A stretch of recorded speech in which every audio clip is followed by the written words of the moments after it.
हाँ, आज का टॉपिक है कि रासायनिक समीकरण जो होती है उसे संतुलित करना क्यों जरूरी है या कि उसको क्यों आवश्यक है। ये जो क्वेश्चन है एमपी बोर्ड में महत्वपूर्ण क्वेश्चन है। ये बोर्ड एग्जाम में 2 या 3 बार आ चुका है कि जो रासायनिक समीकरण होते हैं उसे हम संतुलित करते हैं तो क्यों करते हैं।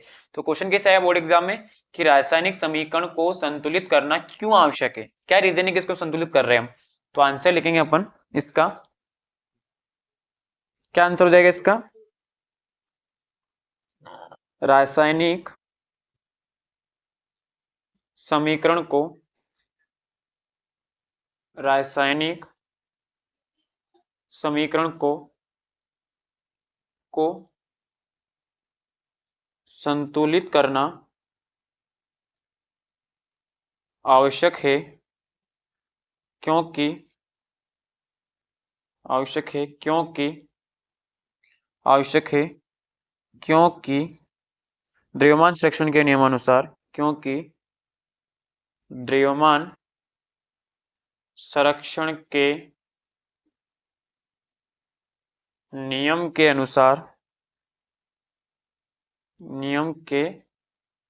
अनुसार किसी भी रासायनिक अभिक्रिया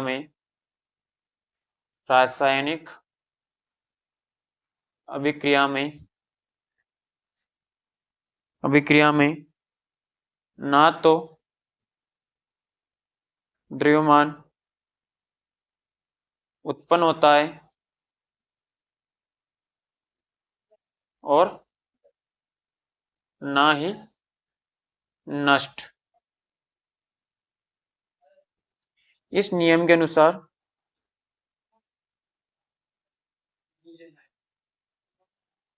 इस नियम के अनुसार समीकरण के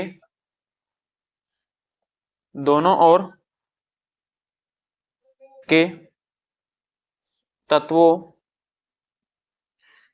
के द्रव्यमान समान होने चाहिए और वह तभी संभव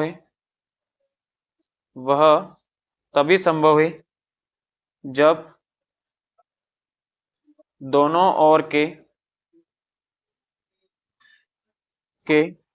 तत्वों के परमाणुओं की संख्या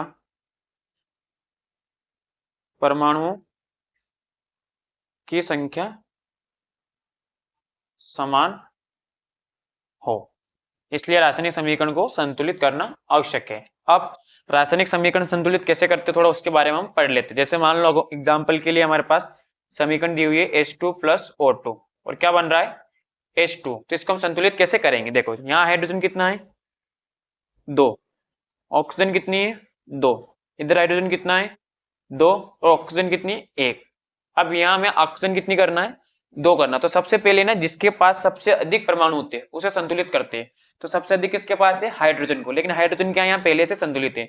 तो उसके बाद क्या बचा ऑक्सीजन। अब इधर ऑक्सीजन कितनी है 2 है और इधर कितनी है 1। तो इधर 2 करने के लिए क्या करेंगे अपन, इधर 2 का गुणा कर देंगे। तो जैसे हमने 2 का गुणा किया तो यहाँ पर हाइड्रोजन कितनी हो गई 2 दूनी 4, मतलब हाइड्रोजन कितने हो गए 2 से हटकर कितने हो गए 4 और ऑक्सीजन कितनी होगी 2 एकम 2, कितनी हो गई 2 एकम 2। ठीक है, अब इधर हाइड्रोजन कितनी हो गई 2 और ऑक्सीजन कितनी होगी 4। तो वापस वो तरीका, यहाँ हाइड्रोजन 2 हो गया और यहाँ हाइड्रोजन कितना हो गया 4, यहाँ ऑक्सीजन 2, यहाँ ऑक्सीजन 2। तो हाइड्रोजन को वापस बराबर करने के लिए क्या करेंगे अपन, यहाँ हाइड्रोजन के 2 लगा देंगे।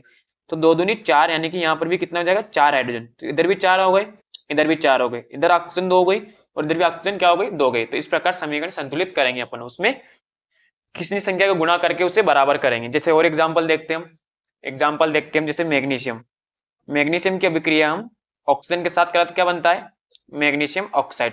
इधर मैग्नीशियम कितना है 1, ऑक्सीजन कितनी है 2, इधर मैग्नीशियम कितना है 1, ऑक्सीजन कितनी है 1। तो यहाँ ऑक्सीजन 1 है और यहाँ कितनी है 2। तो सबसे पहले किसे सोल्व करते हैं अपन, जिसके पास सबसे अधिक हो।